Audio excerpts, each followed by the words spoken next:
मेरी लड़ाई मैं लड़ूंगा, या हार के आऊंगा या जीत कर आऊंगा, लड़ाई पूरी लड़ूंगा। अभी आपको अहम खबर दें, सहाफ़ी इमरान रियाज खान बाजियाब होकर घर पहुंच चुके हैं। फैमिली ज़राए ने तस्दीक कर दी है। फैमिली ज़राए का कहना है इमरान रियाज इस वक्त बखैरियो आफियत अपनी फैमिली के हमरा मौजूद हैं। सियालकोट पुलिस ने भी फेसबुक और ट्विटर पर इमरान रियाज की बाजियाबी की तस्दीक कर दी है।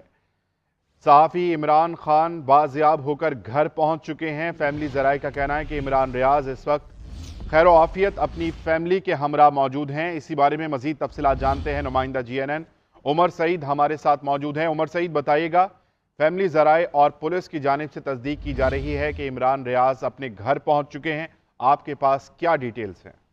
जी बिल्कुल, सियालकोट पुलिस ने इस बात की तस्दीक की है कि इमरान रियाज खान को बाजियाब करवा लिया गया है, जो कि senior anchor person Imran Riaz को